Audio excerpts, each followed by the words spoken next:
चुटकी को? स्कूल से आते आते तो बिल्कुल ठीक थी। क्या हुआ? कल हमारा जन्मदिन है, मुझे भी केक काटना है। तुझे केक काटना है ना, मैं लाके दूंगी। बस थोड़ी वक्त की तो बात है। जब मैं बड़ी हो जाऊंगी ना तो ढेर सारा पैसा कमाऊंगी, बहुत बड़ा घर लूंगी जिसमें तू, मैं और अम्मा रहेंगे। ढेर सारे नौकर रखूंगी, माँ को काम भी नहीं करने दूंगी। काम चोरी करना, दिन में सपने देखना और कोई काम ना आवे तन्ने? हाँ, कितनी बार कहा है तन्ने ये फालतू की बातें छोड़ दे। और तू है कि इसे भी बेकार रही है। घर के काम का सीख तू। अब ज्यादा बकत ना है तुझे इस घर से जाने में। वहां जाके नाक कटाएगी के? क्या माँ, तू भी ना? मैं कहीं नहीं जाऊंगी, मैं तेरे साथ ही रहूंगी।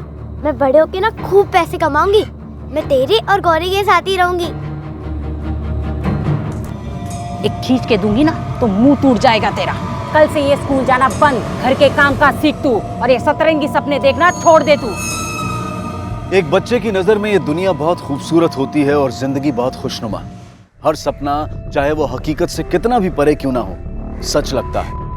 जिंदगी को लेकर ये नजरिया, ये सपने ही होते हैं जो बच्चे की जिंदगी को मायने देते हैं। ये हमारा फर्ज बनता है कि हम अपने बच्चों के सपनों और जिंदगी को लेकर उनके इस आशावादी नजरिए की रक्षा करें, उन्हें उस तरीके और उस रफ्तार से आगे बढ़ने दें जो कुदरत ने उनके लिए तय की है। हरियाणा के एक छोटे से गांव सिहरी में रहने वाली इस मासूम बच्ची का एक ही सपना था कि वो बड़े होकर ढेर सारा पैसा कमाए और अपनी माँ और छोटी बहन को एक बेहतर और आरामदायक जिंदगी दे पाए। लेकिन मासूम सुमन की आंखों से इस सपने को छीनकर उनमें खून के आंसू भर दिए गए। सुमन के साथ कुछ ऐसा हुआ जो उसके सपनों से बिल्कुल उलट था।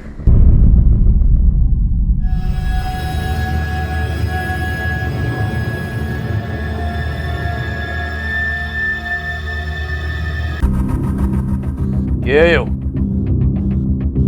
पैसे 1 लाख में खाली 10,000 कम है। मैंने कब मांगे पैसे? ऐसा मत कहिए। देखिए, आप ही ने तो कहा था माने कि मैं 1 लाख रुपए ला के दूंगी तो हमारी चोरी से मिलने देंगे। हमारी बात का यकीन करो, जो 10,000 कम है वो मैं जल्द ही ला कर दूंगी। हाँ। बावड़ी हो गई के? 1 महीना पहले अपनी छोरी को अपने साथ लाना लिखी तू। जब वो यहाँ आई नहीं तो किससे मिलवाया तेरे को? ये कैसी बात करो आप? हमारी छोरी अड्डे से हमारी छोरी से मिलना है माने। ऐसे ना माने कि तू। अरे टोटा पकड़ के गांव से बाहर फेंकी से। ऐसे ना मानेगी। जाओ जाओ। सुमन से मिलना। मने लागे तन्ने अपने गांव के थाने में रिपोर्ट लिखानी चाहिए। सिहरी गांव है ना थारा? उसको ले जाने के 8 दिन बाद में उसे वापस उसके ससुराल छोड़ आई थी साहब। वो तो जाना भी नहीं चाहती थी साहब। मैं फिर भी उसे जबरदस्ती वहां लेकर गई थी। माँ, मन्ने यहाँ से ले चल माँ, नहीं आना छो। तेरा दिमाग घास चने गया है के? हाँ, बावली हो गई तू। ये तेरा ससुराल है, तेरा असली घर, और तुझे तेरी पूरी जिंदगी यहीं गुजारनी है। माँ, जिंदा रहूंगी तो जिंदगी गुजारूंगी ना माँ। माँ, तू देख लेना, अगर मैंने यहाँ छोड़ दिया ना, तुम्हारा मुंह वापस कभी ना देख पावेगी। ये क्या अनाप शनाप बोले है तू? हाँ, देख मैं कुंडी खटकाड़ी हूँ। हाँ, चल के सबके सामने माफी मांग लेना, सब ठीक हो जावे। नहीं माँ, माँ नहीं, माँ।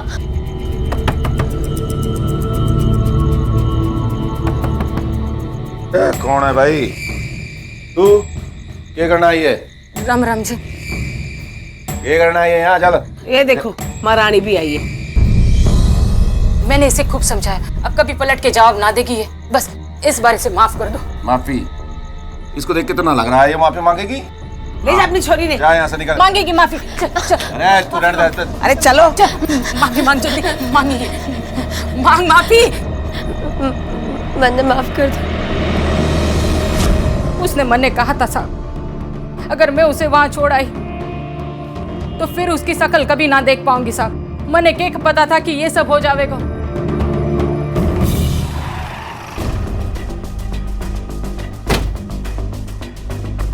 आइए साहब, आइए। अब पानी वानी कुछ लेंगे, चाय वाय कुछ? हरिया की माँ, अरे पानी वानी का इंतजाम कर साहब आए। ना की कोई जरूरत ना से। सुमन की माँ का कहना है कि आप लोगों का बर्ताव उसके लिए ठीक ना था। नौकरों की तरह काम कराने के साथ साथ मारा भी करते थे उसने। न जाने कितने झूठ बोलेगी वो चुड़ैल। ऊपर वाले की कसम है साहब, जो मैंने उससे एक चम्मच भी घर में इधर से इधर कराया हो। साहब, संस्कार, मान मर्यादा, बड़ों का आदर करने के चक्कर में हम अपनी जान दे देते हैं। बस इसी बात की हमने भी उससे दरकार की थी, मगर साहब वो तो बिल्कुल उल्टी निकली। बात बात पे झगड़ा करना, बड़ों को जवाब देना, बिना पर्दा किया हमारे सामने इधर उधर घूमती थी। अरे ओ बहू, क्या बात है ताऊ जी, क्यों गला फाड़ रहे हो आप? अरे बेटा वो सर में दर्द हो रहा है, कप चाय बना दे। टाइम ना है मेरे पास, वैसे भी मुझे बाहर जाना है।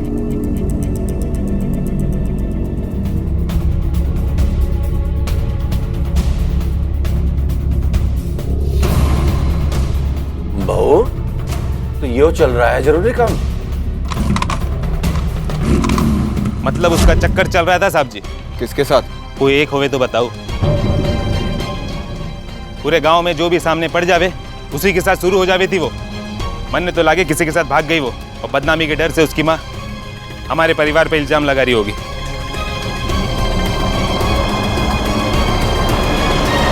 उन्नीस साल की छोटी और कच्ची उम्र में सुमन की मां ने उसकी मर्जी के खिलाफ उसकी शादी कर दी और उसे ससुराल भेज दिया। लेकिन अब वो अपने ससुराल में नहीं थी। उसके ससुराल वालों का कहना था कि सुमन की मां खुद उसे अपने साथ ले गई थी, जबकि सुमन की मां लगातार एक ही बात कहे चले जा रही थी कि उसने खुद सुमन को उसके ससुराल के दरवाजे पर छोड़ा था और उसके बाद उसने उसकी शक्ल तक नहीं देखी। कौन सच बोल रहा था और कौन झूठ, कहना मुश्किल था। शक की सुई सुमन के ससुराल वालों की तरफ भी उतना ही इशारा कर रही थी जितने की उसकी अपनी मां की तरफ। आखिर क्या हुआ था सुमन के साथ? मक्कार लोग हैं वो लोग, साफ साफ झूठ बोले हैं साहब। हमारी बात का यकीन करो साहब। तेरी बात का यकीन करके तो हम गए थे ना वहाँ बाजवा।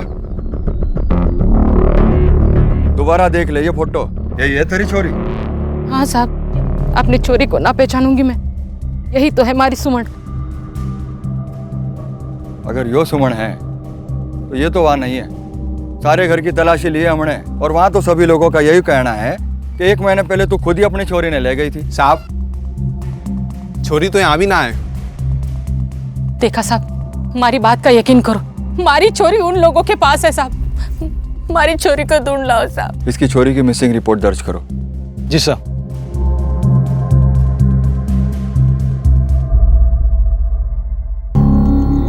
घना खतरनाक खेल खेलने लाग रही से तू। तेरा भाई हूँ, इस मारे समझा रहा हूँ, ना कर, सब कुछ बर्बाद हो जाएगा। ये सोच कर ना दी थी हमारी छोरी उन लोगों को कि एक दिन मने ऐसे आग दिखावेंगे वो लोग। तो क्या छोरी के घर में बिठा के रखेगी के? क्यों बैठेगी? जवान से, खूबसूरत से लाइन लग जावेगी छोरों की। तने जितना कहूं हूं उतना तू कर, बाकी सब मुझ पे छोड़ तू। ठीक से, तेरा जो भी फैसला होएगा, सही गलत, तारा साथ दूंगा। भाई हूं तारा। पुलिस ने सुमन को ढूंढने की बहुत कोशिश की, लेकिन उसका कुछ पता नहीं चला। और उसके गायब होने के 4 महीने बाद, जब उसके मिलने की हर उम्मीद नाउम्मीदी में बदल चुकी थी, अचानक वो दिखाई दी।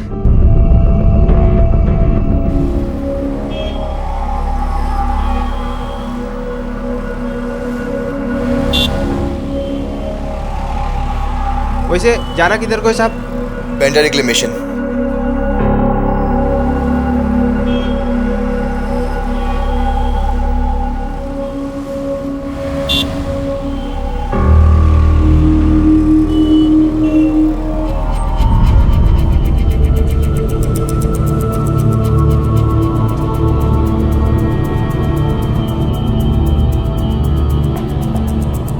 साहब जी,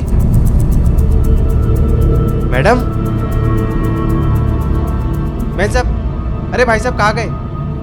अरे भाई साहब कहाँ गए? अरे क्या दोस्त? अरे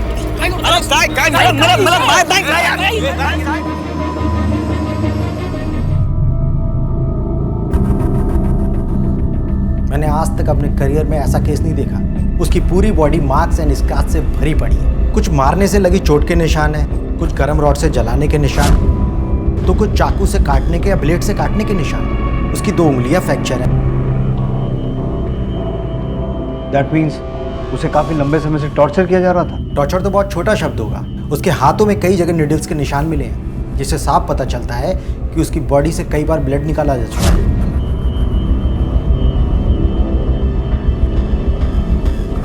उसकी राइट किडनी भी मिसिंग है। उसके स्टेचेस देखकर लगता है ये सारा प्रोसीजर बहुत जल्दबाजी में किया गया है। शायद उसको बिना बताए उसके प्राइवेट पार्ट्स में भी इंटरनल इंजरीज और इन्फेक्शन है। मैं ये नहीं समझ पा रहा हूँ, इतना सब कुछ सहने के बाद भी वो लड़की जिंदा कैसे है? आप बता सकते हैं कि ये सब उसके साथ कब हुआ होगा? आई मीन एक अंदाज़ा। मुझे लगता है उसके साथ ये सब 5-6 महीने पहले से होना शुरू हुआ हो। Thank you. हरियाणा के गरसा गांव से एक नवविवाहित युवती का अचानक लापता हो जाना और लापता होने के लगभग 4 महीने के बाद अपने गांव से तकरीबन 1000 किलोमीटर दूर मुंबई शहर में पाया जाना ये किसी मुश्किल पहेली से कम नहीं था। ऊपर से उसके शरीर के बाहर और भीतर लगी चोटें, उसकी गायब किडनी और उसे दी गई यातनाएं इस पहेली को और मुश्किल बना रही थी। अपनी अकेली जिंदगी में पहले उस लड़के को कभी नहीं देखा साहब। वो बांद्रा टर्मिनल से मेरे ऑटो में बैठे थे दोनों, लेकिन लड़का पता नहीं कहाँ उतर गया, पता ही नहीं चला साहब। बस इसके अलावा मेरे को कुछ नहीं पता साहब। पुलिस को इन्फॉर्म क्यों नहीं किया? खाली पकड़ किसी लफड़े में नहीं पड़ना चाहता था साहब, बस यही सोच के भाग रहा था। सर बस इतना ही है, ये कपड़े चप्पल सर, ना कोई वॉलेट है ना कोई आईडी।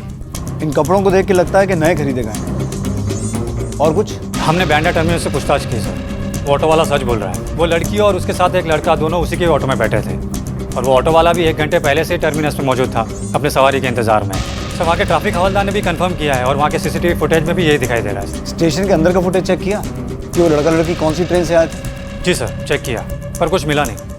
लेकिन सर जिस वक्त उस ऑटो वाले ने उन्हें वहाँ से लिया था उसके 15 मिनट पहले ही सूरत बांद्रा इंटरसिटी एक्सप्रेस आती है सर। हो सकता है कि वो दोनों उसी में आए हो। दिखने से तो वो लड़की यहाँ की नहीं लगती, हो सकता है वो लड़का ही उसे यहाँ लेके आया हो।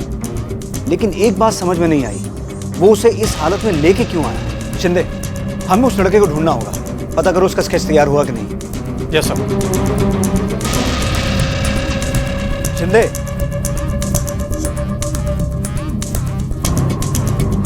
इस बारकोड से हमें पता चल सकता है कि ये कहाँ से खरीदी गई और किसने खरीदी।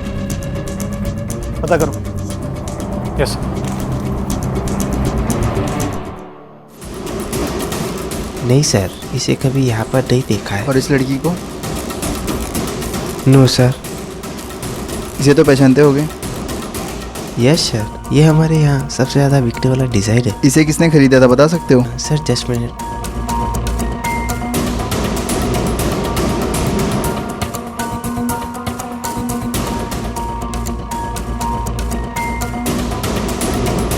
सर इसका पेमेंट तो क्रेडिट कार्ड से हुआ था, वो भी किसी मैरिज प्रभु के क्रेडिट कार्ड से।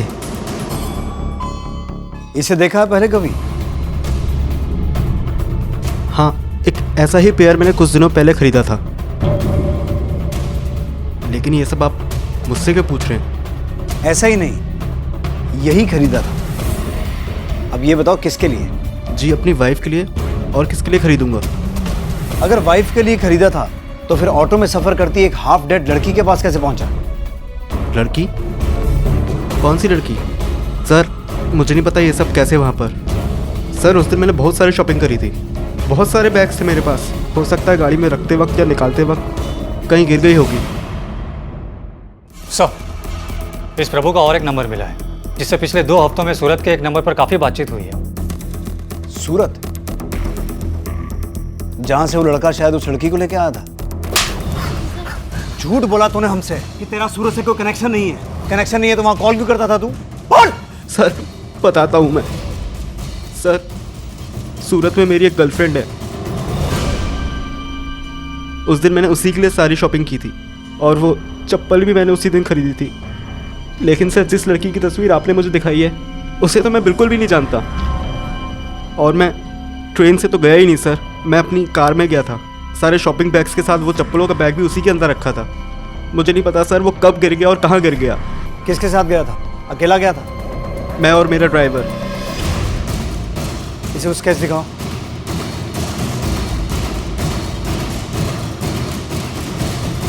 सर ये तो मेरा ड्राइवर है, चंदू। चंदू के मोबाइल की लास्ट नोन लोकेशन सूरत ही है। कोई सपना लॉज में ठहरा था लगता है। सर वो जिस दिन प्रभु को लेकर सूरत से लौटा उसके अगले ही दिन फिर से वो सूरत गया और उसके बाद मोबाइल बंद करके गायब हो गया। सपना लॉज? इसका मतलब ये होगा कि जब चंदू प्रभु के साथ सूरत गया था तब उसने उस लड़की को देखा लेकिन क्योंकि उसका मालिक उसके साथ था इसलिए वो कुछ कर नहीं पाया। इसलिए प्रभु को वापस मुंबई छोड़कर वापस सूरत गया और अगले दिन उस लड़की को ट्रेन से मुंबई लेके आया। इसका मतलब ये है कि इस केस की अगली कड़ी हमें सूरत से मिलेगी।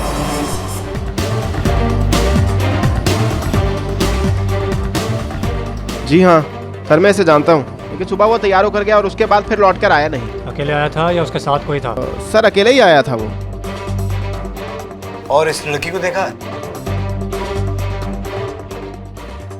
इसे तो मैं रोज देखता हूँ सर। कहाँ? ये जीटीओ जंक्शन है ना, वहां पर बैठ के भीख मांगती है।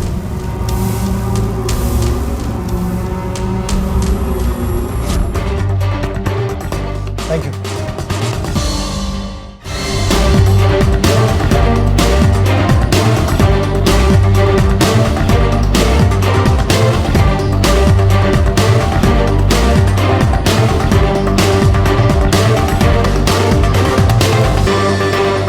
लड़की को पहचानती हो? नहीं जानती साहब मैं इसको। नहीं मालूम थी? नहीं सर। काकी ये तो सुमन दीदी। बेटा कौन है ये? ये सुमन दीदी है, बहुत अच्छी है।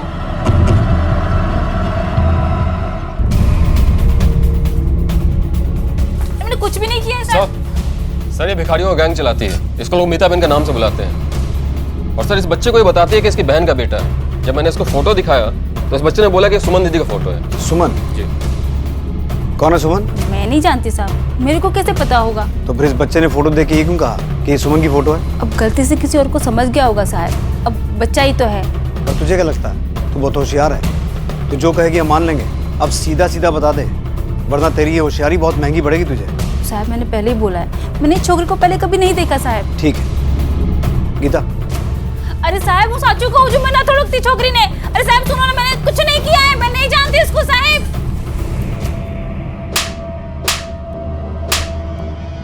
कुछ याद आया? हाँ साहब मैं बताती हूँ साहब। चल बोल, कैसे जानती थी उस लड़की को? सर वो राजस्थान से या हरियाणा से कहीं से तो था, वो आदमी लेकर आया था उसको मेरे पास।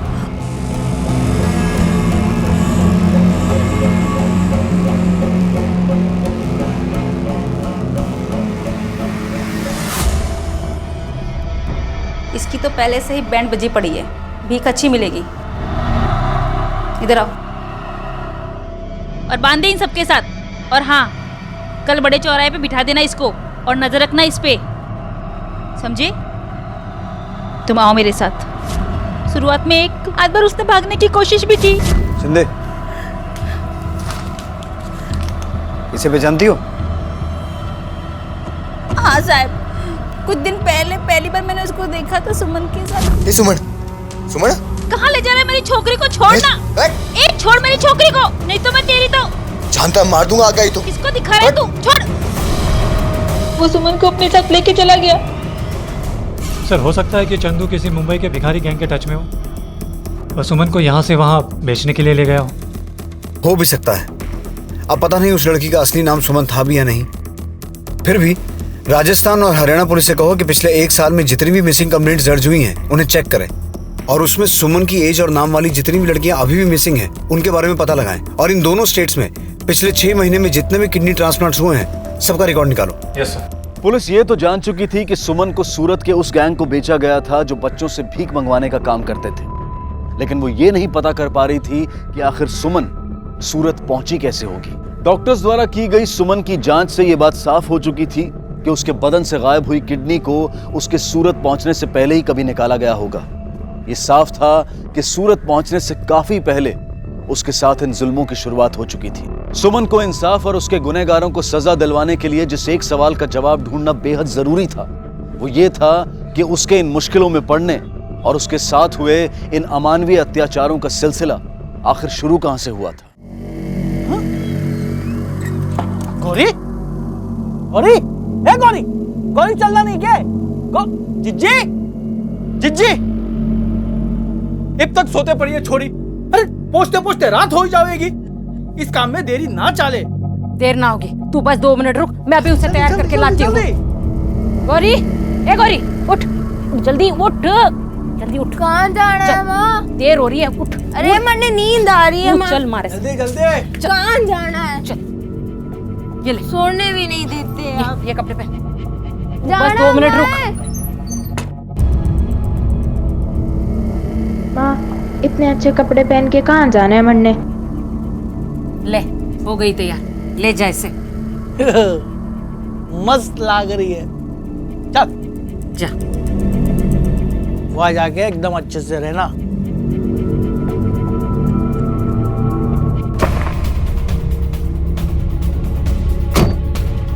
सर एक न्यूज़ है, शायद हमारे काम की हो। किडनी ट्रांसप्लांट के रिकॉर्ड चेक करने के बाद ऐसे रिसिपिएंट का नाम पता चला जिसे सर ट्रांसप्लांट के बाद ठीक वही इन्फेक्शन हुआ था जो सुमन को था। और इसके अलावा सर ट्रांसप्लांट के लिए जो भी लीगल फॉर्मेलिटीज़ पूरी की जानी चाहिए थी वो भी ठीक से पूरी नहीं की गई थी। कहाँ हुआ था ये ऑपरेशन? रोहतक में। रोहतक, हरियाणा? मीता ने भी हमें यही कहा था। सर वो राजस्थान से या हरियाणा से कहीं से तो थी। यानी रोहतक से सूरत, सूरत से मुंबई, काफ़ी लंबी जर्नी तय की है इस लड़की ने। और लगता है उसे यहाँ तक पहुँचाने में एक नहीं कई लोगों का हाथ है।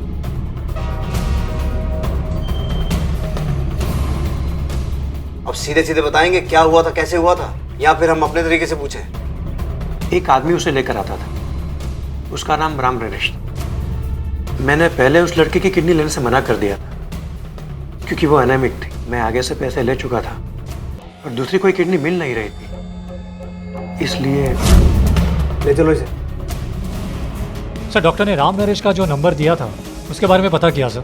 सुमन के ऑपरेशन के वक्त वो सेक्टर 3 में ही एक्टिव था, लेकिन उसके बाद से बंद रहा है। और सर जिन डॉक्यूमेंट्स के आधार पर इस नंबर को इशू किया गया है ऐसे आदमी के नाम पर लिया गया है जो काफी साल पहले मर चुका है। मतलब ये हुआ कि राम नरेश तक पहुंचने का फिलहाल हमारे पास कोई क्लू नहीं है। शिंदे, लोकल पुलिस के साथ एक टीम बनाओ और सेक्टर 3 में सुमन के बारे में पूछताछ करो।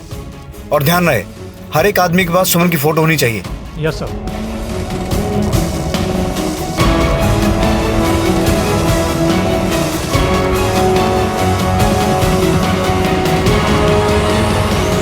जनाब, हमें सुमन के घर वालों का पता चल गया। उसका पूरा नाम सुमन हरपाल बनीवाल से। उसकी मां ने उसकी गुमशुदगी की रिपोर्ट कुछ 4 महीने पहले अपने गांव घरसा के कोतवाली में लिखवाई थी। घरसा? अगर इस लड़की की मिसिंग कंप्लेंट दर्ज हुई थी तो आपने इसकी फोटो स्टेट के बाकी थानों में और न्यूज़पेपर में क्यों नहीं दी?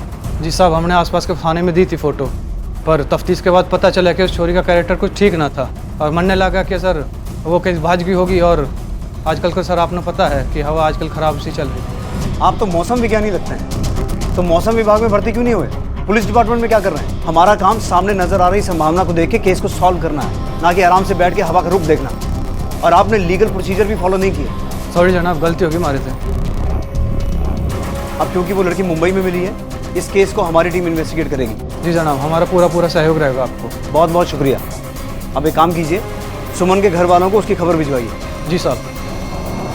अगर सुमन के गायब होने की खबर मिलते ही हरियाणा पुलिस ने हर तथ्य को पूरी तरह से खंगाला होता, हर उस प्रक्रिया को पूरा किया होता जिसे पूरा करना ऐसे मिसिंग केसेस में बहुत जरूरी होता है, तो शायद सुमन को ऐसी हालत में पहुंचने से काफी पहले बचाया जा सकता था। लेकिन इस घटना को काफी वक्त बीत चुका था और समय की धूल ने कई निशान छिपा दिए थे। इसके अलावा जांच का दायरा हरियाणा, गुजरात और महाराष्ट्र 3 राज्यों में फैल चुका था। इसलिए पुलिस के लिए इस मामले को आगे बढ़ा पाना उतना भी आसान नहीं था।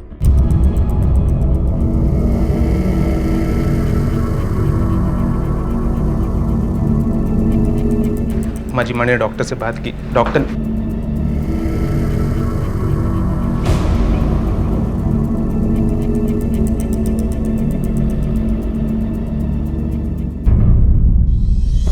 क्या आप इस आदमी को जानती हैं? हाँ साहब, ये तो हमारे गांव को छोरो चंदू है।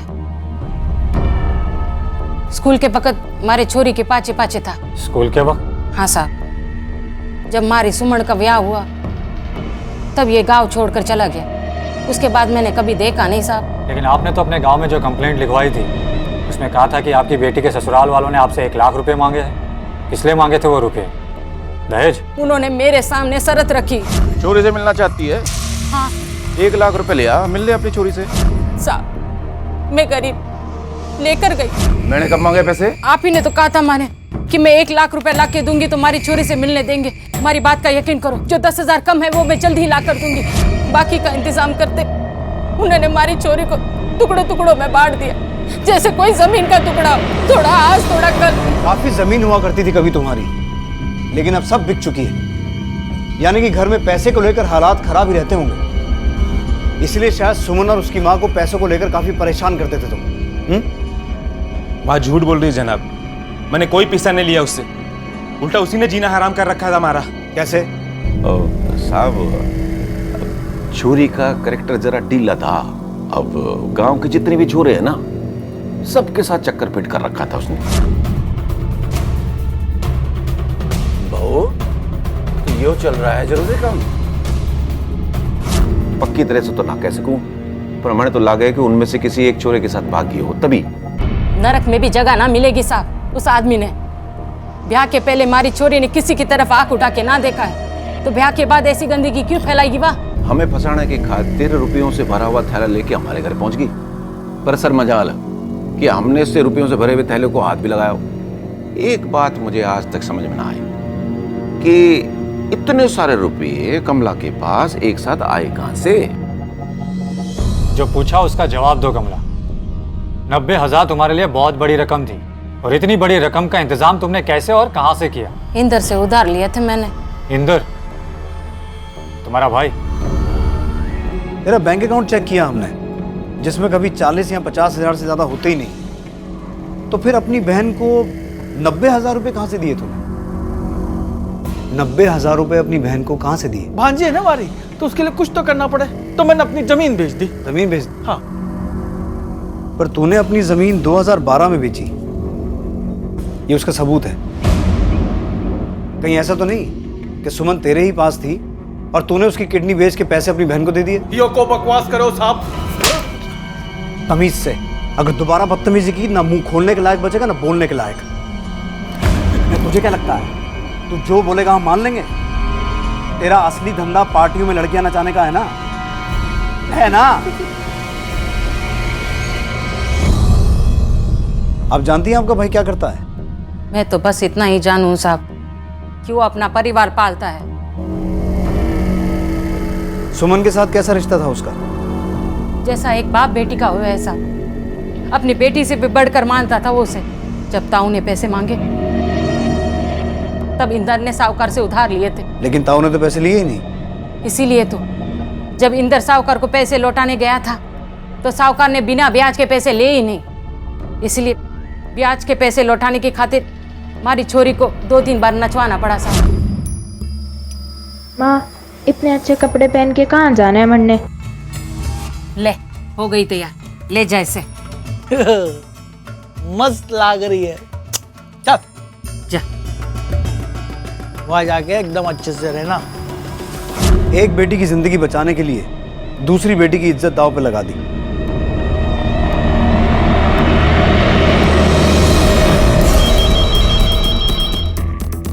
हेलो, अलावा साहब, जय हिंद। जय हिंद सर। यहाँ सुमन के परिवार वालों से इंटेरोगेशन हुआ है, कुछ बातें सामने भी आई हैं, लेकिन उनके मतलब समझ में नहीं आए।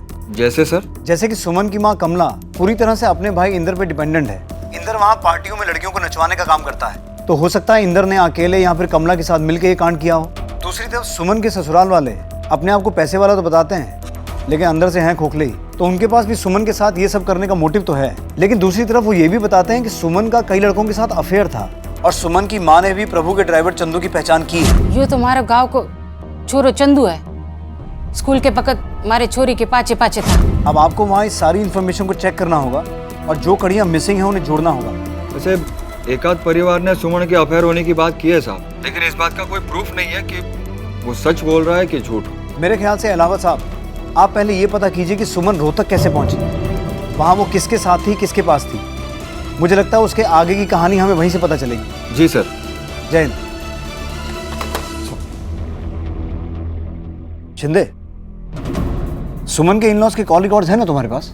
Yes sir. सभी के कॉल रिकॉर्ड्स चेक करो और पता लगाओ कि जिस डॉक्टर ने सुमन की किडनी निकाली थी, इनमें से कितने लोग उसके टच में थे। इसके अलावा ये भी पता लगाओ कि सुमन के अपने गांव और सुमन के इन-लॉज के गांव में से ऐसे कितने लोग हैं जो उस क्लिनिक पे लगातार आया जाया करते थे। अगर रोहतक में भी ऐसा कोई है जो उस डॉक्टर या क्लिनिक से लगातार टच में है तो उसका भी पता लगाना। Right sir. मने पक्का लागे कि हमें जेल भिजवा के छोड़ेंगे। अरे हमने चोरी की ऐसी हालत थोड़ा की है, पर पुलिस को कौन समझावे, हमेशा चोरी की साइड ले हुए हैं। अरिया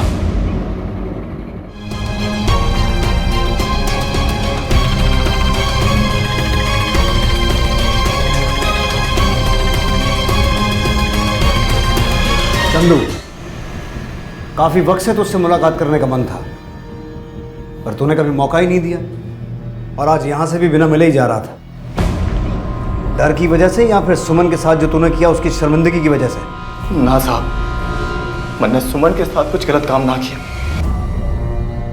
और जिन्होंने किया उनको तो आपने छोड़ ही दिया। हमने तो दोनों को छोड़ दिया, उसकी माँ को भी और उसके ससुराल वालों को भी। तो किसकी बात कर रहा है? दोनों की साहब। एक तो उसके ससुराल वाले जिन्होंने उसकी ऐसी हालत कर दी, और दूसरी उसकी माँ जिसने उसका जरा सा भी साथ ना दिया। दूसरों पर इल्जाम लगाने से पहले ये बता, तेरा क्या रोल है इस कहानी में? क्या रिश्ता था तेरा सुमन से? सुमन मेरे साथ स्कूल में पढ़ती थी, क्योंकि हमारी क्लास से अलग अलग थी तो स्कूल में कभी बात ना हो पाई।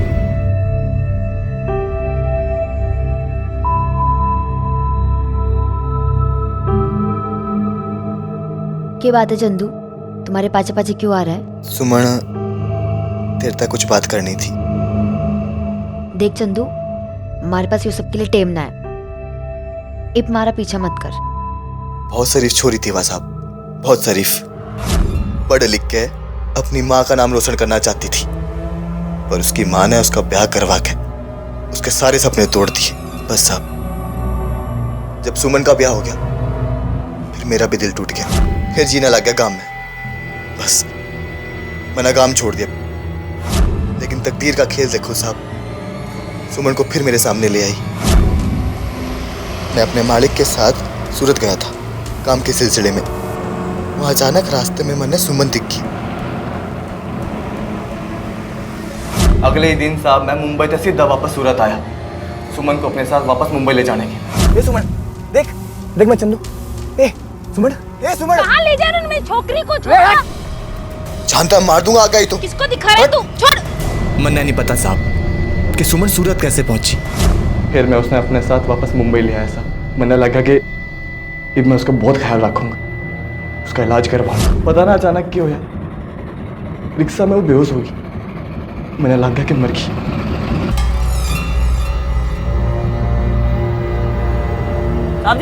तो मैं डर के मारे उसने रिक्शा में छोड़ कर भाग लिया साहब। और जब देखा साहब कि वो थाने से बाहर यूं आ रहे जैसे कुछ होया ही ना, बस साहब फिर मैं तो रह नहीं गया।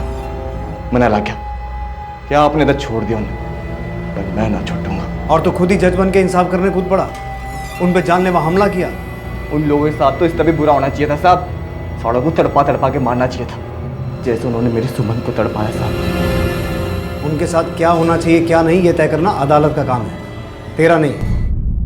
ये उन लोगों की लिस्ट है जो उस क्लिनिक से रेगुलर टच में थे और उनका वहां आना जाना था।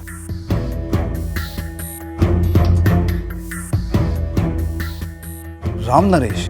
जी सर। जिस डॉक्टर ने सुमन की किडनी निकाली थी उसने भी हमें कुछ ऐसे ही नाम बताया था ना? एक आदमी उसे लेकर आता था, उसका नाम राम नरेश था। राम नरेश जो सुमन को उसके पास लेके आता था?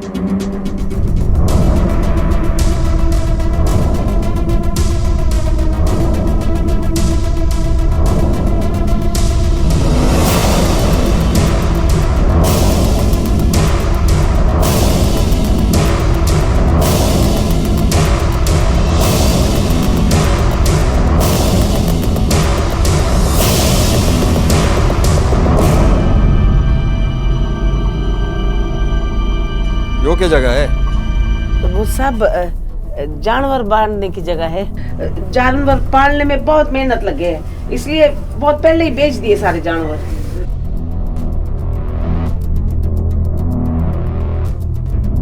सुमन के घर वालों ने काफी पैसा ले रखा था मुझसे जनाब। वो कर्जा दे नहीं पा रहे थे तो उसके बदले में सारे खेत मेरे नाम कर दिए, पर इससे मेरा आधा ही पैसा मुझे मिला। आधे के बदले में उन्होंने सुमन को मेरे पास लाके बेच दिए। उसका पति वो हरियाई उसे लेकर आया था मेरे पास, और जनाब तो वह मेरे पास आई थी तो पहले से उसकी हालत बहुत खराब थी। पूरे बदन पे जले हुए कटे के निशान थे। पर उसके बावजूद तुझे उस पर रहम नहीं आया? मेरा पीछा निकलता था जनाब, वो पीछा तो निकालना ही था। उसके बाद? ऑपरेशन के बाद हमने उसका बहुत ख्याल रखा, पर जैसे ही उसकी तबीयत थोड़ी ठीक हुई उसके बाद मैंने ना पता उसका के होया के नहीं। तुझे कैसे पता होगा? तेरा कर्जा तो चुक गया ना, लेकिन अब सुमन का बहुत कर्जा चढ़ गया तुझ पर, जिसे तू जिंदगी भर चुकाएगा जेल में रहकर।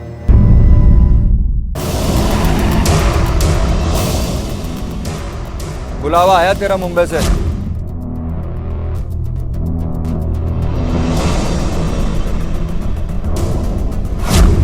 डाल दे इसने गड्डी में। अरे साहब चल जल्दी। अरे कैसा जुल्म कर रहे हो आप? सुमन के हाथों पर भी हमें ऐसे ही निशान मिले थे जैसे तेरे हाथ पे हैं। कैसे पड़े ये निशान? तुम्हारे घर के जानवरों के बाड़े में से हमें एक रस्सी मिली थी, लेकिन वहां जानवर तो थे ही नहीं। किसे बांधते थे वहां? देख, सुमन को तो हम इंसाफ दिला के रहेंगे और तुझसे भी सच उगलवा ही लेंगे, पर फिर भी तुझे एक आखिरी मौका देना चाहता हूँ। सुमन की हालत तो तूने देखी है और तू ये भी अच्छी तरह से जानता है कि सुमन की वो हालत तेरे और तेरे घर वालों की वजह से हुई है। अब सच सच बता दे, वरना क्या बोलूं साहब जी, सुमन को घना ही परेशान करते थे हमारे घर वाले।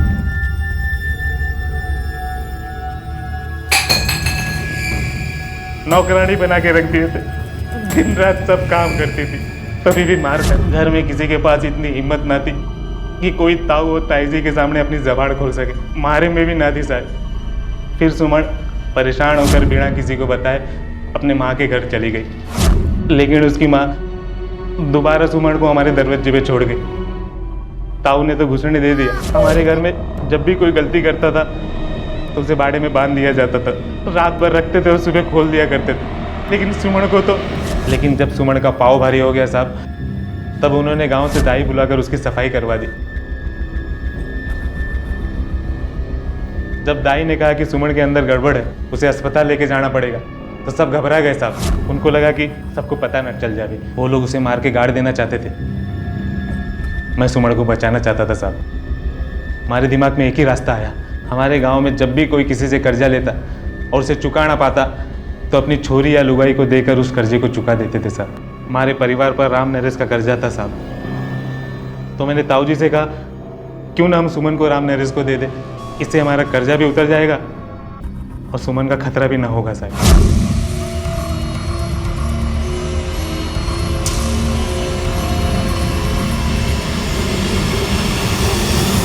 उसे बचाने का और कोई रास्ता ना था साहब मेरे पास। अगर मैं ऐसा ना करता तो ताऊ जी और बाकी सब घर वाले उसे पक्का मार देते।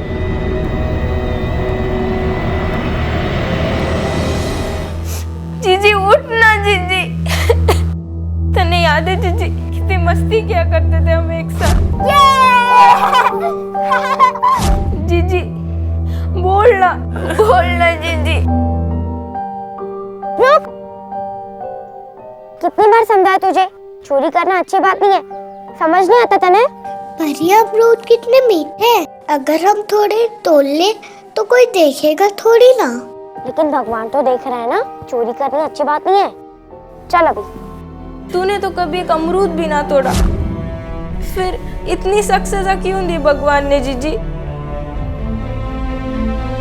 अगर आंकड़ों के हिसाब से देखा जाए तो हमारे देश में लगभग 400 बच्चे और महिलाएं रोजाना लापता होते हैं, जो न सिर्फ गांव से होते हैं बल्कि इनमें से एक बड़ा हिस्सा शहरों से भी होता है, जहां की स्मार्टफोन्स और जीपीएस जैसे कई माध्यम हमारी सुरक्षा में मददगार होते हैं। ये साफ है कि सुरक्षा का कोई भी साधन हमारी मदद तभी कर सकता है जब हम खुद अपनी और अपनों की सुरक्षा को लेकर अलर्ट हों, चौकन्ने हों। ये बेहद जरूरी है कि हम किसी पर भी बहुत सोच समझकर भरोसा करें और अपने तरीके से ये भी जांच करें कि वो व्यक्ति हमारे यकीन के काबिल भी है या नहीं, ताकि हम अपने आप को और अपनों को ऐसे धोखे से बचा सकें जिसका शिकार सुमन और उसकी मां बनी। सुमन को इस हालत में पहुंचाने के लिए जिम्मेदार रहे किसी भी शख्स को बख्शा नहीं गया। कानून ने बिना कोई रहम दिखाए उन्हें उनके किए की सजा दी, लेकिन जिन लोगों को बिना किसी गलती के सजा भुगतने पर मजबूर होना पड़ा वो थी सुमन, उसकी मां और उसकी छोटी बहन। सुमन आज भी मुंबई के हॉस्पिटल में कोमा में है और उसकी बहन और उसकी मां उसके सिरहाने बैठकर दिन रात इस बात का इंतजार कर रहे हैं कि वो कब होश में आए और वो उसे अपने साथ गांव ले जा सके, टूटी हुई जिंदगी के तानों बानों को फिर से जोड़कर जिंदगी को आगे बुन सके।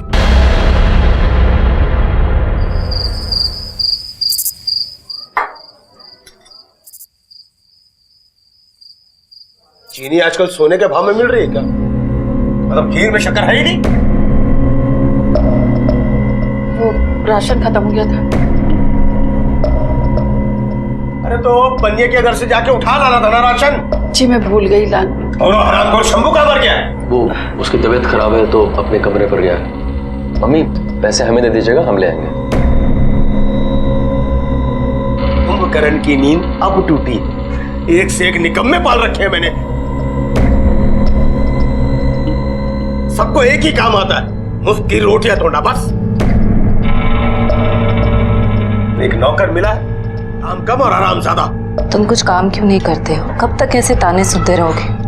अरे तो हम कौन सा रोज छत पे जाके पतंग उड़ा रहे हैं? काम ही तो ढूंढ रहे हैं, नहीं मिल रहा तो क्या करें? भैया वो जो पैसे मेरे लिए थे वो मुझे वापस चाहिए। इस वक्त कौन आ गया? मैं जाके देखती हूँ। नहीं रुको रुको, हम देखते हैं।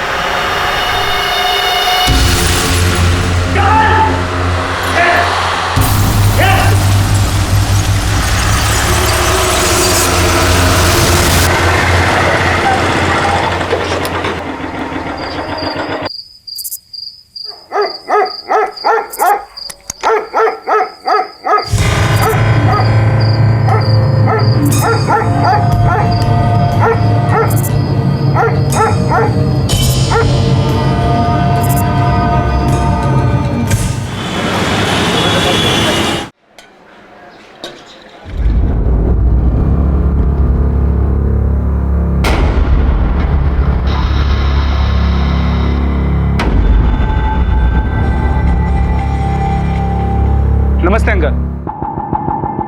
पर नाथू, तेरे दूध की क्वालिटी सुधर गई क्या? रोज की तरह अंकल से चार बातें नहीं सुनी तूने? क्यों अंकल, क्या हुआ? सब ठीक तो है? कल रात को आपके घर पे किसी का आना जाना लगा हुआ था। वो एक्चुअली मुझे कल आते हुए काफी देर हो गई थी तो मैंने किसी को आते जाते देखा। ओ दरअसल मिला ने कल अच्छा खाना बना दिया था ना, तो थोड़ा ज्यादा खा लिया था, इसलिए मैं टहलने गया था बाहर। तो रात को आप ही से? हाँ हाँ, मैं चलता हूँ, फिर फुर्सत में मिलते हैं। ठीक है अंकल।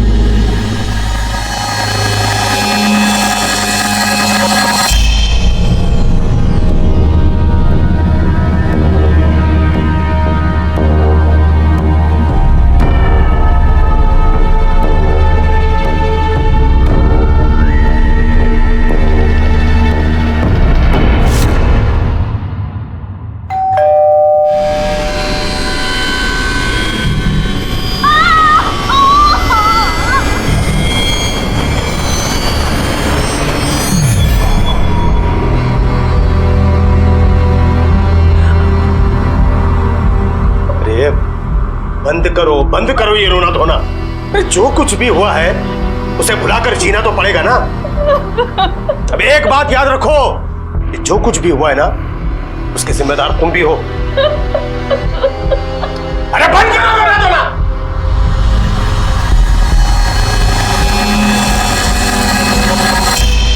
आसना जी साहब। ये शर्मा जी के घर में चल क्या रहा है? मतलब उनका आपस में कोई टेंशन वगैरह है? साहब ज्यादा कुछ तो पता नहीं है, पर कोमल बिटिया 2-3 दिन से गायब है। दिन भर कोमल बिटिया घर पे रहती थी और नाच गाना करती थी। इसकी वजह से ना उसको बहुत डांट पड़ती थी। क्या चल रहा है? नचनिया बनना है या डॉक्टर? ये मेरा घर है, इसको का अड्डा नहीं है। अगर ये सब दे सकते हैं ना तो तोड़ के फेंक भी सकते हैं इसको। काहे डांट रहे बच्ची को? यही तो उम्र उसकी हंसने खेलने की। तो बिगाड़ो इसे। और एक बात सुन लो, एक लड़की हो तब भी इतनी छूट दिए हैं, पढ़ा रहे हैं लिखा रहे हैं। अगर नाचना खेलना है ना तो हाथ पीले करके दूसरे घर में भेजने के लिए हमको जरा भी टाइम नहीं लगेगा, समझी? ठीक है, अगर तुम्हें कुछ भी पता चले तो मुझे बताना। हाँ साहब।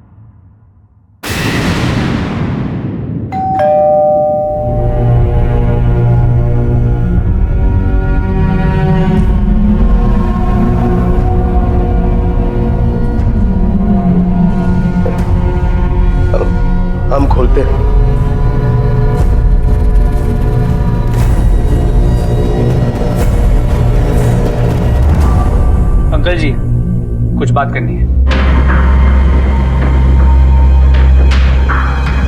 देखो अनुज, ऐसी कोई बात है नहीं, सब ठीक है।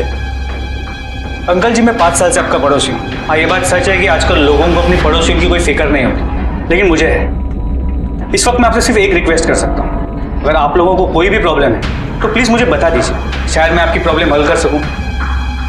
अमित जी, पापा सही कह रहे हैं, हमें किसी चीज़ की कोई परेशानी नहीं है, सब ठीक है। आप खामखा परेशान हो रहे हैं। अच्छा, तो फिर कोमल का है? और वो इस वक्त यहाँ क्यों नहीं है? वो राहुल, तुम हमेशा ही ऐसे हकलाते हो या आज कुछ स्पेशल है? नहीं, दरअसल कोमल अपने स्कूल की ट्रिप पे गई हुई है बाहर।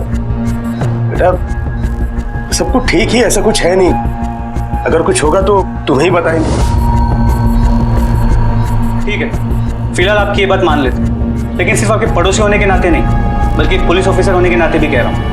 अगर आप लोगों को कुछ भी प्रॉब्लम है तो आप किसी भी वक्त मुझे फ़ोन कर सकते हैं, मैं आपकी मदद के लिए आ जाऊँगा।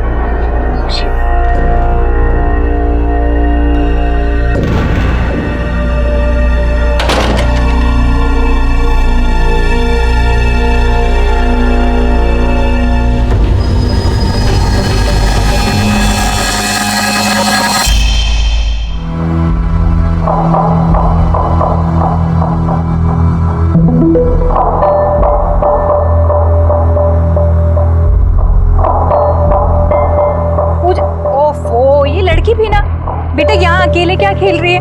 चल खाना खा ले और होमवर्क भी पढ़ा है ना, चल होमवर्क करना है।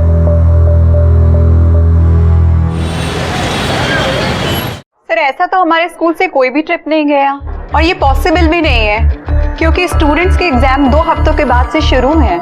क्या? अगर आपके स्कूल की कोई पिकनिक नहीं गई तो फिर कोमल 2 दिन से कहाँ है?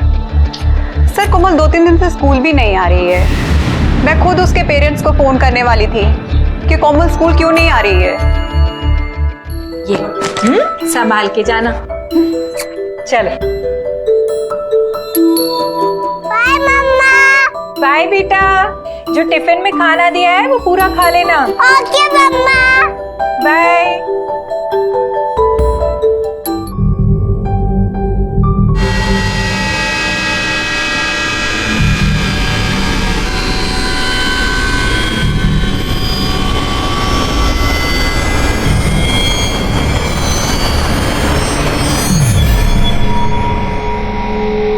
कोमल का है, पूरा सच बताइए, ये आखिरी मौका है,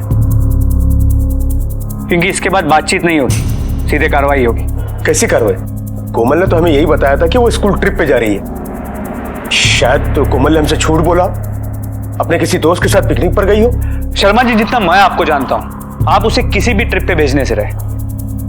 सच सच बता दीजिए, आप लोगों के लिए यही अच्छा होगा। वो ना किसी दोस्त के साथ है, ना वो स्कूल में है, और उसका फोन भी ऑफ है। शर्मा जी, माजरा क्या है? अनुज जी, किस मुंह से बताएं आपको कि क्या माजरा है? दरअसल कोमल घर छोड़कर भाग गई है। किसके साथ भागी है, कहां भागी है, ये हमें खुद नहीं पता। और ये सब आप मुझे अब बता रहे हैं? वो एक माइनर है, इस बात को दबा के आपने उसके लिए खतरा बढ़ा दिया है। उसके मिसिंग केस की इन्वेस्टिगेशन मैं खुद लॉन्च करता हूं। विजय, कोमल का फोन 2 दिन स्विच ऑफ होने के बाद 19 तारीख को स्विच ऑन होता है। यस सर, और सेल्यूलर कंपनी से आई डिटेल्स में पता चला कि कोमल को लास्ट कॉल किसी आकाश त्रिपाठी ने किया था और उसका लास्ट लोकेशन बालाजी चौक है। तुम पता करो इस कोमल और आकाश त्रिपाठी के बीच कनेक्शन क्या है। मैं बालाजी चौक जाके पता करता हूँ। सर,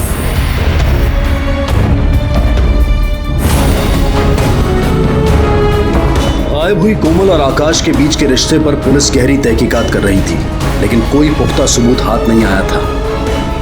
और इसी बीच मिली पूजा की लाश ने गुत्थी और उलझा।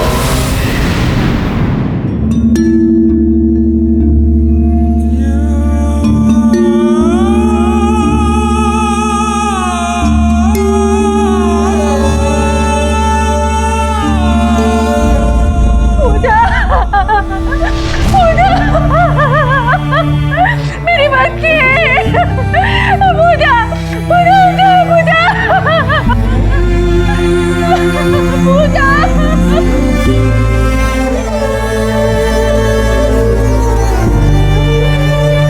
कैलाश शर्मा की बेटी कोमल की गुमशुदगी की तहकीकात में अपनी तरफ से पहल करने वाले पीएसआई अनुज को कैलाश शर्मा के भाई दीपक शर्मा की छोटी सी बेटी पूजा की मिली लाश ने चौंका दिया।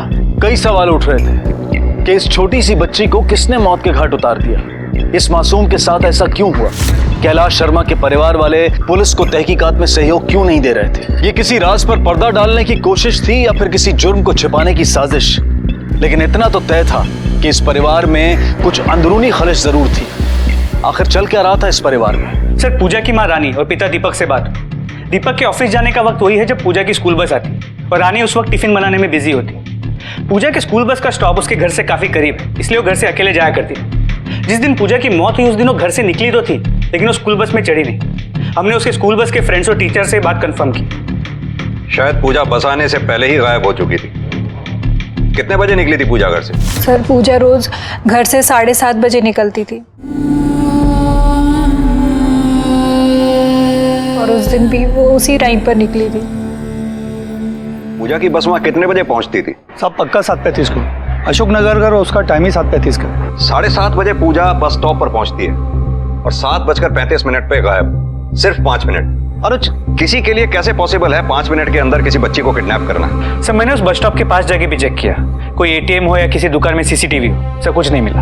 एक काम करते हैं, 7:30 से 8 बजे के बीच वहां से आने जाने वाले लोगों से पूछताछ करते हैं। पड़ोसी, किसी रोड साइड वेंडर, किसी से कुछ भी पता चलना इस केस में हमारे लिए मेजर लीड हो सकता है।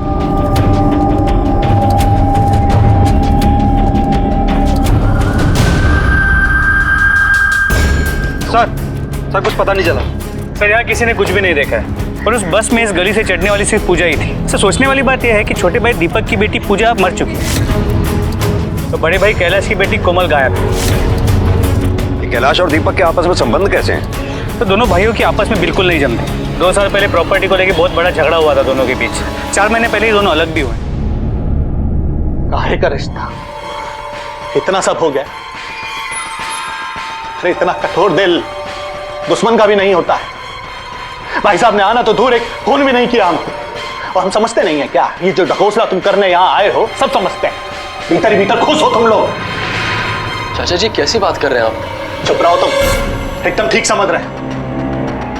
तो लगता है कहीं कोमल ने तो हमारी बिटिया को नहीं मार दिया और उसके बाद तुम लोगों ने उसे छुपा दिया। इससे भी कोई भरोसा नहीं। सांप की औलाद सपोला नहीं होगी तो क्या होगी?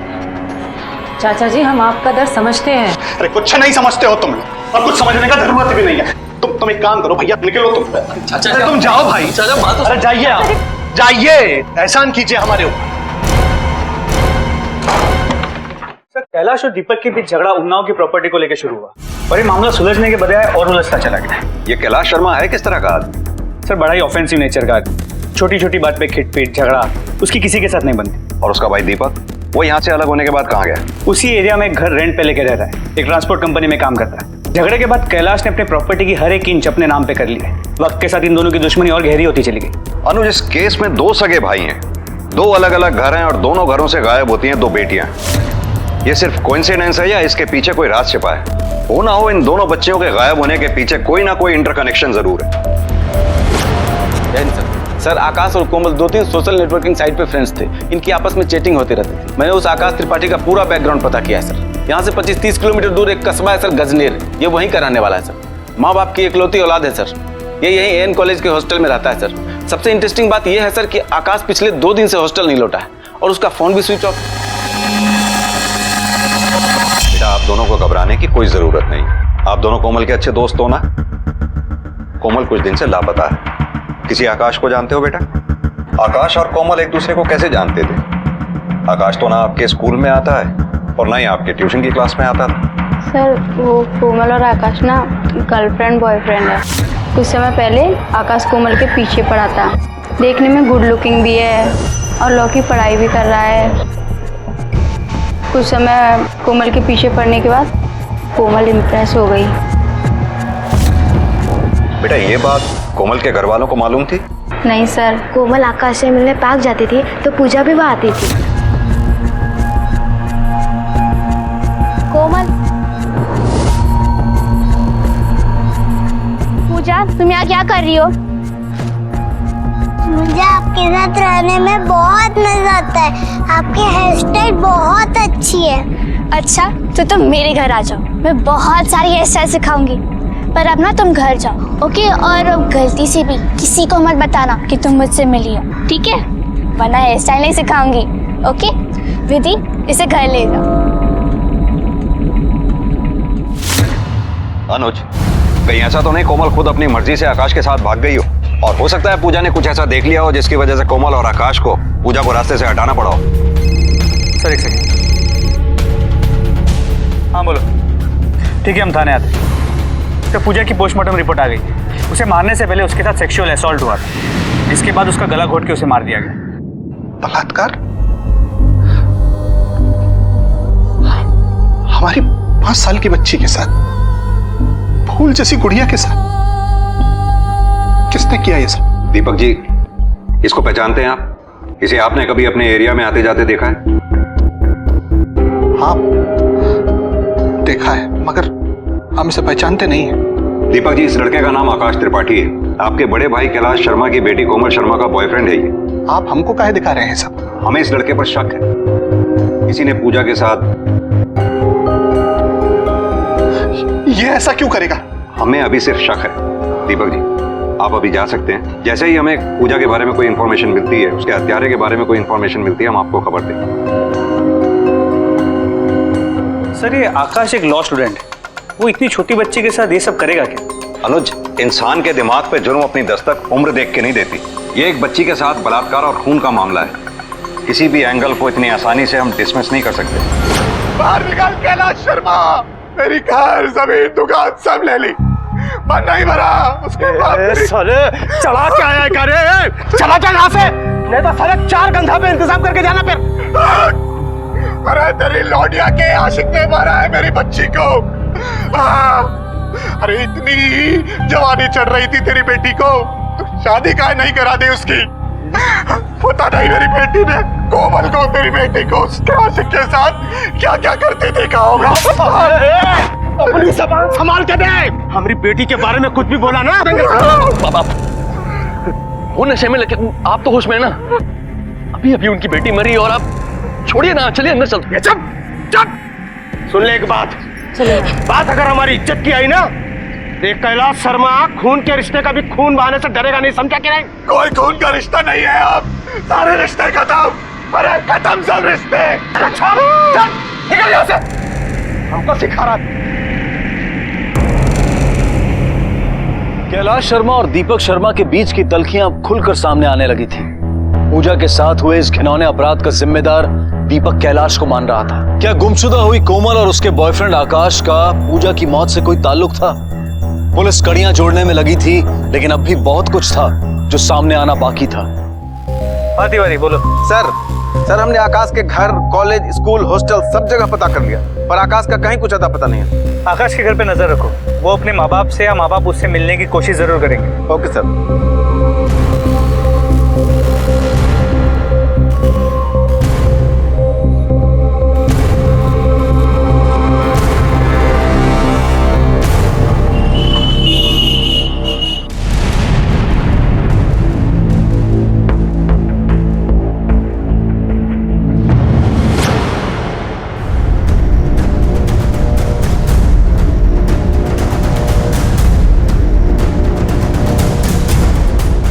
सर, ये कोमल की बॉडी है। इसकी फैमिली को इन्फॉर्म करो सर, और बॉडी को पोस्टमार्टम के लिए भेजो। अब तक पुलिस को शक था कि पूजा का कत्ल शायद आकाश और कोमल ने किया है, लेकिन कोमल की लाश मिलने के बाद एक नया सवाल खड़ा हो गया कि आखिर कौन है इस सब के पीछे, और वो लड़की कौन है जो बार बार पुलिस स्टेशन आकर पलट जाती है।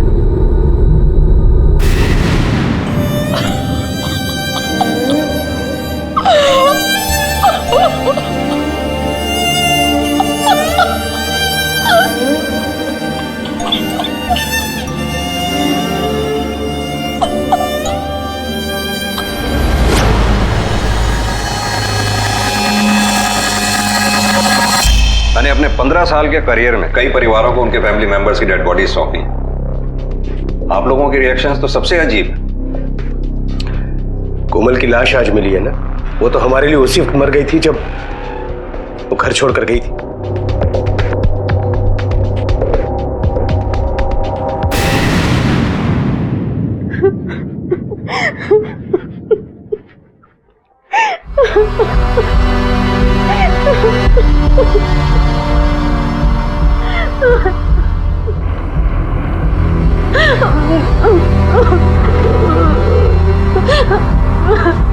सिमोन, क्या बात है? कुछ हुआ है क्या? मैं काफी दिनों से देख रही हूँ तुम अकेले में रोती रहती हो।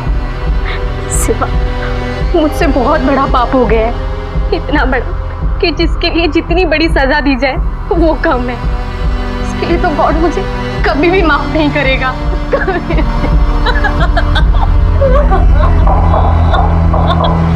अनुज, पहले हमें पता चलता है कि पूजा को मारने से पहले उसके साथ रेप किया गया था, और अब कोमल को भी मारने से पहले उसके साथ रेप किया गया था। ये सब चल क्या रहा है? कहीं ऐसा तो नहीं ये सब आकाश ने ही किया हो?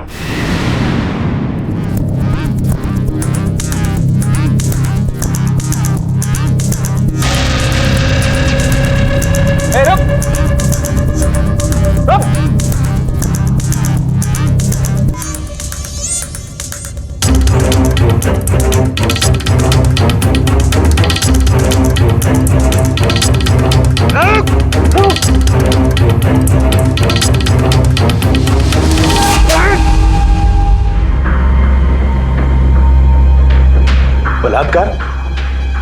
देखिए, इसके बारे में तो हमें कुछ नहीं पता। कोमल जब यहाँ से भागी तो उसके बाद उसके साथ क्या हुआ क्या नहीं, ये हम कैसे बता सकते हैं? कैलाश जी, ये आप भी जानते हैं और मुझे भी पता है कि अभी भी कुछ है जो बताना बाकी है। अब वो क्या चीज है, आप बताएं या ना बताएं, हम अपने तरीके से पता लगा लें। चलो।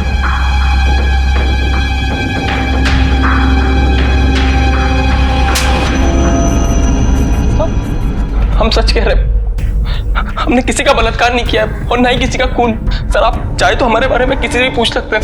सर, हमने कोमल तक को आज तक हाथ नहीं लगा, तो पूजा? कोमल के नंबर से आखिरी बार बातचीत तुझसे ही हुई थी, अब इस पे क्या झूठ बोलेगा? हाँ, कोमल और मेरी बात हुई थी। वो फोन पे फूट फूट के रो रही थी, तो मैंने कहा कि मुझे मिलना और मिलकर बात करनी। तो मुझसे बालाजी चौक मिलने के लिए गया था सर, लेकिन हम जब वहाँ गए तो कोमल वहाँ पर नहीं थी। हम इधर उधर घूम के उसका इंतजार कर रहे थे, तभी हमारी नजर उस पर पड़ी और हमने देखा कि वहाँ कुछ है, और हम उसके करीब गए तो वो लाश थी। तो हम तुरंत पहचान गए, वो लाश कोमल की चचेरी बहन पूजा की थी। डर के मारे हमारी हालत खराब हो गई और हम भाग गए।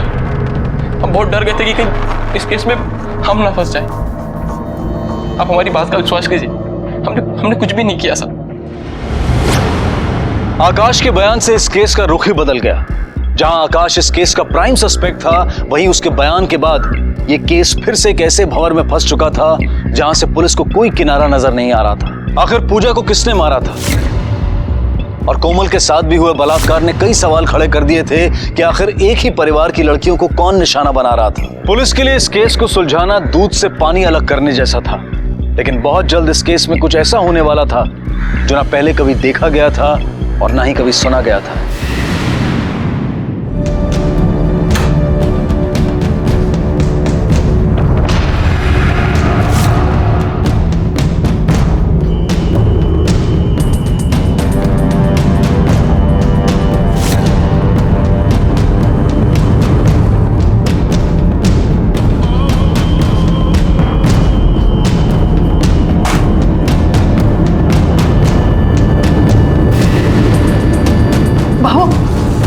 लो ये कचौड़ी को टेबल पे लगा दो और सबको नाश्ते के लिए बुला लो।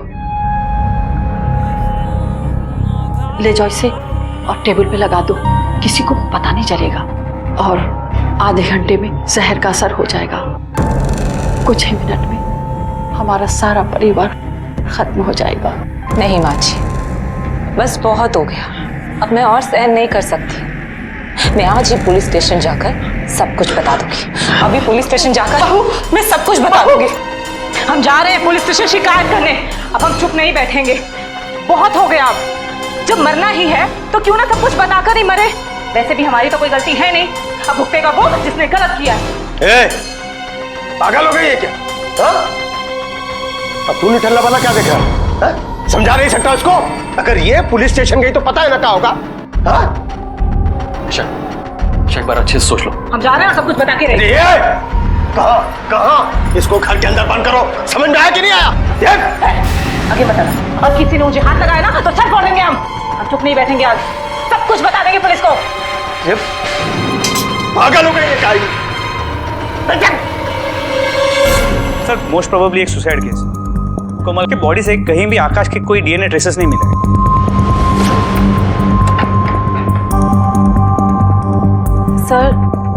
सर हम आपको कुछ बताना चाहते हैं।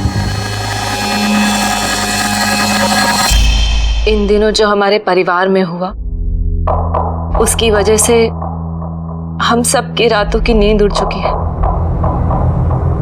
भगवान ना करे कि जो हमारे साथ हुआ वो किसी और के साथ हो। और इसके बाद हमारी सासू माँ चाहती है कि हम सब लोग जहर खा के आत्महत्या कर ले। और अब तक तो हम मर भी चुके होते। सर 16 मई की बात है। उस रात हमारे घर के दरवाजे पे एक घंटी बजी। इस वक्त कौन आ गया? अगर हमें पता होता कि उस घंटी के बाद हम सब की जिंदगी नर्क बनने वाली है तो हम वो दरवाजा कभी खोलते ही नहीं। एक आदमी मंकी कैप पहनकर अपना पूरा मुंह ढककर बंदूक ताने घर के अंदर घुस गए और उसने हमारी ननंद कोमल को अपनी बंदूक का निशाना बनाया और हमारे पति राहुल को बोला कि वो घर के सारे सदस्य को बांध दे। उसके बाद जो उसने किया वो तो और भी शर्मनाक था। उसने हम सबके सामने हमारी ननंद कोमल का बलात्कार किया। बाबूजी को यकीन था कि कोमल ही दोषी है। वो दरिंदा कोमल से बदला लेने आया था, इसलिए बाबूजी ने कोमल को घर से निकाल दिया। मैंने कुछ नहीं किया, मेरा कोई दोष नहीं है, प्लीज मुझे माफ कर। तेरा दोष नहीं तो किसका दोष है? हाँ? अपने मोबाइल फोन देखी है तूने? मैसेजेस से भरा पड़ा है। अरे पढ़ने जाती थी, कुकर्म करने जाती थी वहां पर। नहीं बाबा, मैंने सब कुछ नहीं किया। तेरे कुकर्म है ये सब जो घर के अंदर तक चले आए। निकल जा, घर से बाहर निकल और अपनी शक्ल लेके यहाँ नहीं आना। चल निकल। नहीं बाबा, मेरा कोई बाहर निकल जा, खबरदार। अगर कोई इसकी हिमायत में आया ना तो लात मार के घर के बाहर निकाल दूंगा। चल जा, निकल जा घर के बाहर से। बाबा मेरा कोई नहीं है बाबा। बाबा प्लीज। वो चीखती रही, चिल्लाती रही, लेकिन बाबूजी ने दरवाजा नहीं खोला और यहाँ तक कि हम में से किसी ने भी कोमल की मदद नहीं की और हताश होकर कोमल वहां से चली गई। शायद ये बात उसके दिल में घर कर गई हो।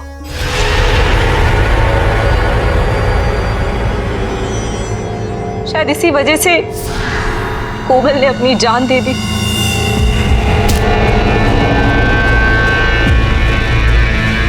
और हम सब ने मिलकर ये बात दबा दी कि ताकि घर की बेइज्जती ना हो। लेकिन ये सिलसिला यहीं पर खत्म नहीं हुआ। लेकिन एक बात मेरी समझ में नहीं आई, कोई इंसान किसी 45-50 साल की औरत के साथ भी रेप कर सकता है। और इस बार उस आदमी का निशाना हमारी सासू माँ थी। उसने हम सब के सामने वही किया जो कोमल के साथ किया। हम सब बस देखते रहे, कुछ नहीं कर पाए। सर उस घर में हैवानियत का ऐसा नंगा नाच चल रहा था कि जिसे बताने में भी हमें शर्म आ रही। उस रात के बाद तो हम सब की रूह कांप उठी थी। घर से बाहर निकलने में भी हमें डर लगता था। खौफ का ऐसा मंजर शायद ही किसी ने देखा हो जो हमारे साथ बीत रहा था। तुम लोग इतने वक्त तक उस अपराधी को झेलते रहे, एक बार भी पुलिस की मदद लेने का ख्याल नहीं आया? अरे अनुज तो तुम्हारा पड़ोसी था, उसे एक बार इशारा कर दिया होता ये सब रोकने के लिए। बाबूजी ने हम सब के मुंह पे पट्टी बांध रखी थी। जब जब घर की घंटी बजती हम कभी दरवाजा नहीं खोलते। लेकिन वो आदमी इतना शातिर था। उस रात हम सब सोने ही जा रहे थे। हम सब बहुत घबरा गए। बहुत हिम्मत करके हमारे पति राहुल वो दरवाजा खोलने गए और जैसे ही दरवाजा खोला तो वही आदमी था। इस बार उसकी दरिंदगी का शिकार हम थे। मर जाएंगे हम, मर जाएंगे हम।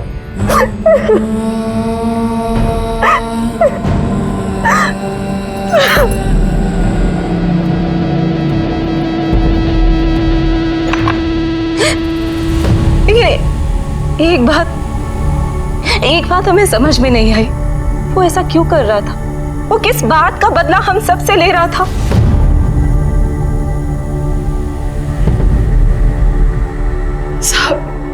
साहब अब हम जीना नहीं चाहते, हम मरना चाहते, हमें मर जाने दीजिए। हमने जो कुछ भी किया अपने परिवार की इज्जत बचाने के लिए किया। बहुत वक्त लगता है साहब नाम कमाने के लिए, और नाम को मिटाने के लिए एक झटका काफी होता है। क्या बताएं साहब कैसा महसूस कर रहे हैं? हमारी आंखों के सामने हम कुछ नहीं कर सके, ना अपनी बहन को बचा सके, ना माँ को, ना बीवी को। हमारा होना ना होना जैसे एक जैसा हो गया। इतना गिर गया अपनी नजरों में कि मन ही नहीं करता जीने का। आत्महत्या तो आप सबने तभी कर ली थी जब आप लोगों ने इतने बड़े जुर्म को छुपाया। जिंदा होने का सबूत तो आपकी बहू निशा ने दिया है। एक बार भी आप लोगों ने पुलिस से मदद मांगी होती तो इतना सब कुछ होता ही नहीं आप लोगों के साथ। निशा के खुलासे ने यकीन की बुनियाद को हिलाकर रख दिया था। कोई इस तरह अपने ही घर में, अपने ही घर वालों के सामने घर की महिलाओं की इज्जत को तार तार कर गया था। खौफ और दहशत ने उन्हें जान देने तक को मजबूर कर दिया था। क्या ये इन परिवारों की किसी से दुश्मनी का नतीजा था, या फिर कोई और ही कहानी थी इस घिनौने अपराध के पीछे? पुलिस अब पूरी तरह से हरकत में आ चुकी थी। हर दिशा से इस मुजरिम को गिरफ्तार करने की तैयारी की जा रही थी। अनुज, एक ही परिवार की 3 औरतों को टारगेट किया गया। बलात्कारी ने एक बार नहीं, बार बार इसको कर्म को बड़ी दिलेरी के साथ किया।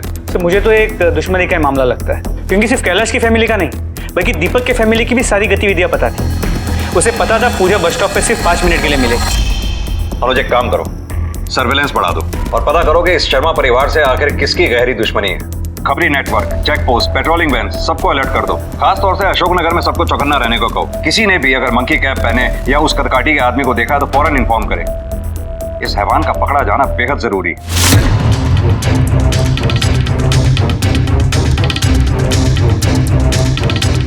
सर, अब तक मिली इंफॉर्मेशन के हिसाब से कैलाश और दीपक एक दूसरे के सबसे बड़े दुश्मन थे। लेकिन आसपास के लोगों से पता चला है कि पिछले कुछ दिनों से एक कॉन्ट्रैक्टर यहाँ कई बार आते जाते दिखा है। क्या नाम है उसका? मनोज। एड्रेस पता उसका?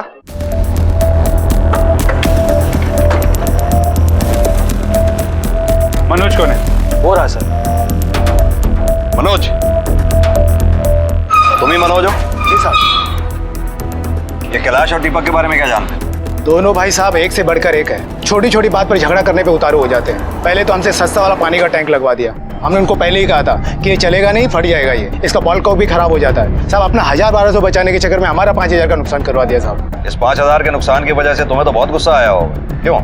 कहीं ऐसा तो नहीं इस नुकसान की वजह से तूने ही कुछ कर दिया हो? क्या साहब, आप भी हम पर शक कर रहे हो साहब? साहब गुप्ता जी के यहाँ हमारा 7000 बाकी है, आज 6 महीने हो गए साहब। और तिवारी जी के यहाँ 5500 रुपए। ये देखिए साहब। और साहब आप ये हमको पूछने से अच्छा ना साहब राहुल से पूछते तो बहुत अच्छा होता साहब। उसके घर में अगर कुत्ता भी पाल लेना तो उसकी भी दशा अच्छी होती।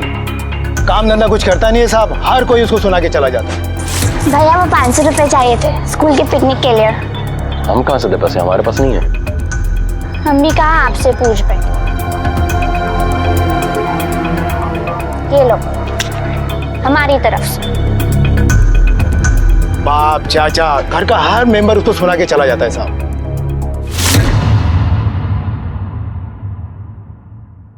सब कमाई काफी कम हो पाती है, इस वजह से पापा थोड़ा नाराज रहते हैं। लेकिन इस वजह से हम अपने माँ, बहन और बीवी का रेप थोड़ी करवा देंगे। हमारी आंखों के सामने वो ये सब आप नहीं समझ पाएंगे किस दर्द से गुजर रहे। तुम्हारे यहाँ जो शामू नाम का नौकर था वो कहाँ है आजकल? वो अब हमारे काम नहीं करता, उसने नौकरी छोड़ दी।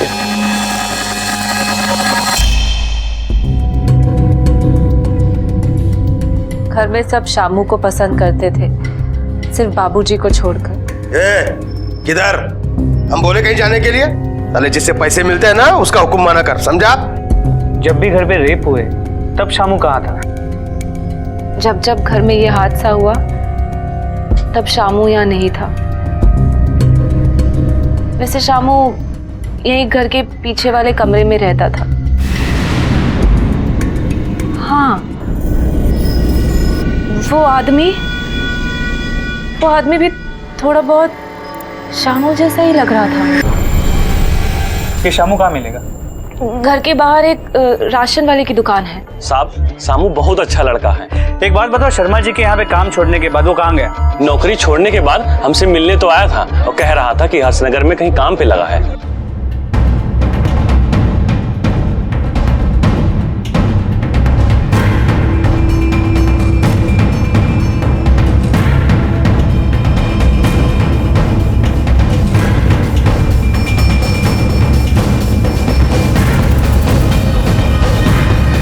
शामू, चल थाने। सब मैंने क्या साहब? थाने चल के पता लगेगा, चल।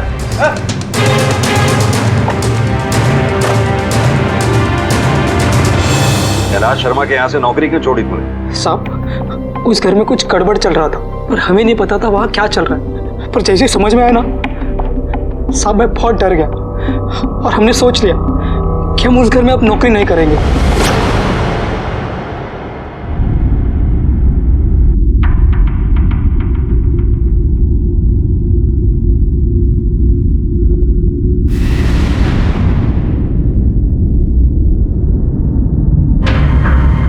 काफी दिनों से देख रही हूँ कि आप यहाँ पर आती हैं, फिर कुछ सोचकर उल्टा चली जाती हैं। क्या बात है?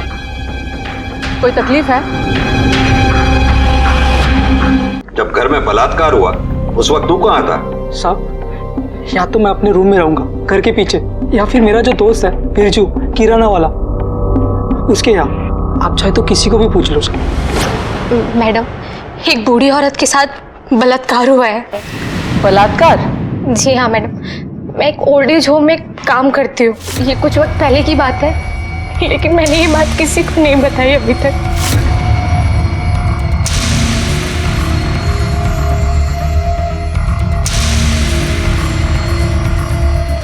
उस रेपिस्ट का कुछ डिस्क्रिप्शन है आपके पास जिससे हम उसे पहचान सकें? कौन है? रुक रुक। हाँ, उसने मंकी टोपी पहनी हुई थी। मंकी टोपी? सर, सिविल लाइंस में एक 80 साल की औरत की रेप का मामला सामने आया और रेप के 2 दिन बाद वो औरत सीढ़ियों से गिर के मर गई। सर, उस केस में रेपिस्ट का डिस्क्रिप्शन जो चश्मदीद लोगों ने दिया था वो हमारे केस के रेपिस्ट के साथ मैच करता है। शॉकिंग बात यह है कि ये वो बूढ़ी औरत उस कॉन्ट्रैक्टर मनोज की दादी थी। मनोज की दादी?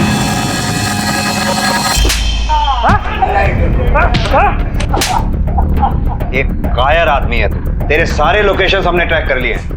तेरे मजदूरों से हमने बात की। तूने जब जब कहा कि तू कंस्ट्रक्शन साइट पर था, तू वहां था ही नहीं। सर, इसके घर से ये मंकी कैप मिला है।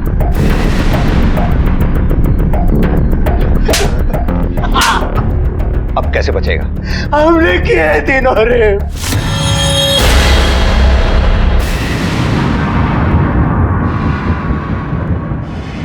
बच्ची को क्यों मारा तूने? और अपनी दादी, एक 80 साल की औरत को भी नहीं छोड़ा तूने। तो इंसान है या हैवान? हमने दादी को कुछ नहीं किया है। हम दादी से बहुत प्रेम करते थे। हमने तो दादी का बदला लेने के लिए किया था। बदला? कैसा बदला? दादी की मौत सीढ़ियों से गिरने की वजह से नहीं हुई थी। उनका पैर नहीं फिसला था, उन्होंने आत्महत्या की थी।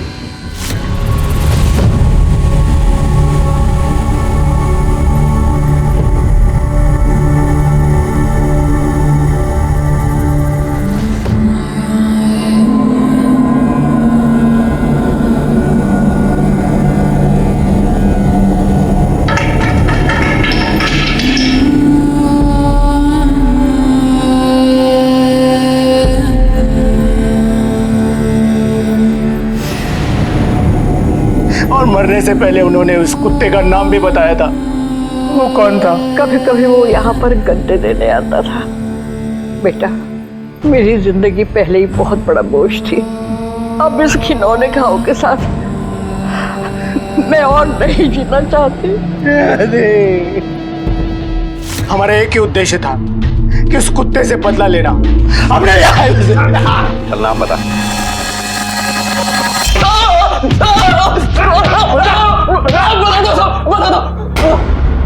चल बता। आजम, हमने रेप किया था, बूढ़ी औरत का भी और पूजा का भी। किया था ये तो हमें भी पता है, क्यों किया था ये बता। बचपन से लेकर सर हर मोड़ पर, हर जगह असफलता ही मिली हमें। हर किसी ने हमें यह एहसास कराया है कि हम किसी लायक नहीं है। बाबूजी की चप्पल खा के दिमाग फिर गया हमारा, इसलिए सारा गुस्सा बुढ़िया पर निकाल दिया। अरे ये क्या कर रहे हो? गद्दा वहां नहीं यहाँ रखो, कहीं भी फेंक के चले जाते हो। सुनाई नहीं देता क्या? खड़ा खड़ा मेरा मुंह क्या दिख रहे हो? रखो वहां, निकम्मा कहीं का। अच्छा लगा हमको कि कोई तो ऐसी जगह जहां हम फैलने हुए पास हो गए। इंसानियत का गला घोंटा है तूने। तेरी वजह से एक बूढ़ी औरत को खुदकुशी करनी पड़ी। बच्ची को क्यों मारा? वो तो रिश्ते में तेरी बहन लगती थी ना। साहब उस दिन जब कोमल का बलात्कार हो रहा था तो एक सेकंड के लिए बुरा लगा हमें, फिर अगले दिन से वही ताने सुनने को मिले। इसीलिए जब उस दिन वो बस स्टॉप पे पूजा देखी हमें छोटी सी स्कर्ट पहने तो कुछ हो गया हमें।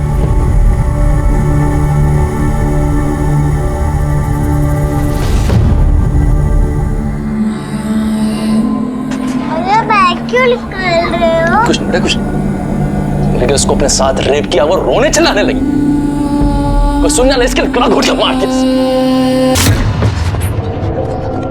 तुम जैसे लोगों के लिए फांसी की सजा भी कम है। राहुल की विकृत मानसिकता की 5 महिलाएं शिकार बनी। हालांकि राहुल ने मनोज की दादी सेल्जा और दीपक की बेटी पूजा से बलात्कार किया, लेकिन उसी के गुनाहों को मनोज ने भी दोहराया। एक मुजरिम की सजा उसके निर्दोष घरवालों को दी। मनोज बदले की आग में ऐसा जला कि आज वो अपनी दादी की मौत के साथ साथ अपने कर्मों पर भी आंसू बहा रहा है। अगर कैलाश सही वक्त पर सही कदम उठाता, पुलिस की मदद लेता, तो शायद कोमल की जान बच जाती। इसी विचार के साथ अब मैं अनूप सोनी आपसे विदा लेता हूं। फिर मुलाकात होगी अगले एपिसोड में एक और चौंका देने वाले केस के साथ। तब तक अपना और अपने परिवार का ख्याल रखें और देखते रहें क्राइम पेट्रोल डायल 100। सबक एक को सीख हम सबको। जय। क्राइम पेट्रोल के और भी दिलचस्प कहानी देखने के लिए हमारे चैनल को सब्सक्राइब करें और बेल आइकॉन दबाना न भूलें।